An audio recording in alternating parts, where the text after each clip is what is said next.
Our family has one rule: left, right. My family has had the same rule since I was only a little girl. Always move left, right. It sounds unusual to outsiders, but my 6 siblings and I have grown up to it being the normal. Whether it's taking steps left, right, or simply organizing my wardrobe from left to right. Whatever is was. My mother and father could never stress enough how important this rule was. There were men dressed in white shirts and green baseball caps wherever we went, even in the rooms of our house. They would watch us from the windows when we would play in the backyard or when we were eating family dinner. They would stand in the doorways and watch us eat our meals from the left of our plates to the right. These men never fazed me growing up with their plastic and shining faces. Where their mouth should be, it was smooth plastic, their face nothing but a pair of eyes that impossibly never blinked. I don't know if anyone else could see them, but we never spoke a word about them. My oldest brother Otis asked once, but Mum brushed it off and asked what we wanted for dinner. I guess we just thought it was something unspoken in the household. Plus, we trusted our parents and obeyed any rules they gave. Anyway, it was pretty normal and for years became just another daily rule to live by. Left, right. But this morning, it became pretty damn clear to my family how important this rule was. We were out in the backyard playing one of our childish games. There was a man in the upstairs window watching down on us. Nothing unusual. We were skipping around in circle and singing nursery rhymes. The morning was fairly dark and cloudy. It gave off an eerie glow of grays penetrating through the trees surrounding the backyard, bouncing off the house like a black and white film. One more round before school. Dad held my hand with his left, then reached for Mila's hand in his right. Row, row, row your boat gently down the stream, and we skipped in a circle. Smiles imprinted on all our faces. We all tumbled over and laughed in high-pitched yells. Last one inside is a rotten egg, Mila shouted before skipping towards the house. Left foot first. Dad linked his arm in mine and we skipped towards the house. I watched both our feet. I always found it amusing watching us take the same steps, left, right. But his steps didn't match mine. It was impossible. He must have stepped with his right foot first. Was he tricking me? I found it quite amusing. A stitch forming in my abdomen from laughing. Jen, what's so funny? I had to take a deep breath from all the laughter. Dad, you stepped right first. You silly goose. I'm telling Mum, you're in trouble. I fell into another fit of laughter and my siblings joined in. We all found it quite amusing, especially because of how strict my parents were on this rule.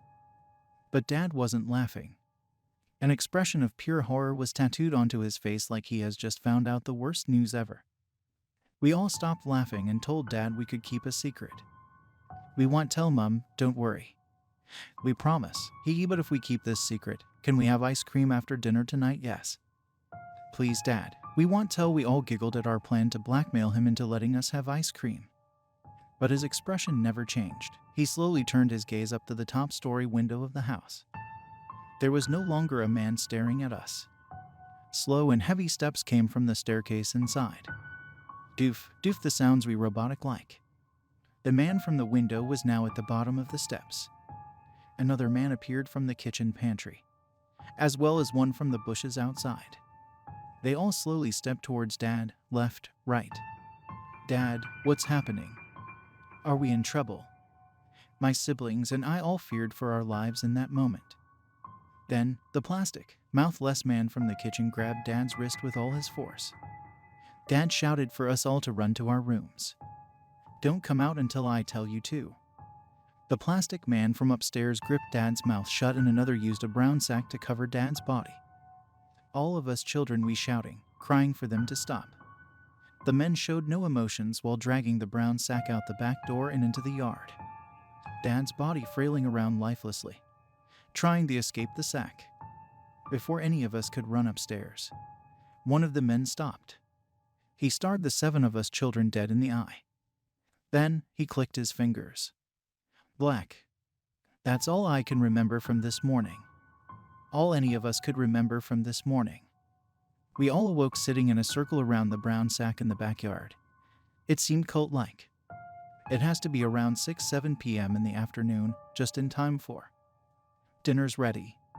Mom yelled out the back door for us to come inside. We looked at each other questionably, before almost in unison looking towards the house. I could hazily see the silhouette of Dad at the dinner table. Is that Dad? Maybe they let him go.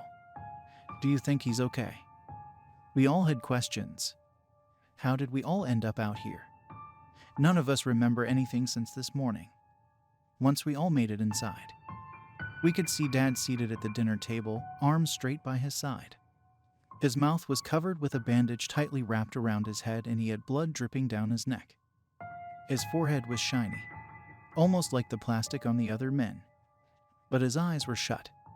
Maybe he was resting after this morning's incident.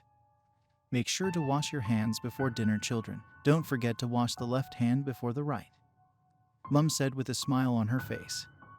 It's late now, maybe 1 or 2 in the morning. I'm huddled under the covers with Mila. Loud grunts continue echoing through the house from the kitchen. Dad was still sitting at the dinner table. We had checked about an hour ago. The grunts were almost distorted, like the sounds were being made from the inside of his body. Maybe he couldn't move his mouth because of the bandage. I wanted to take the bandage off to hear what Dad had to say. But a part of me knew it wasn't just the bandage stopping him from speaking. I could hear all my siblings in the room silently whispering.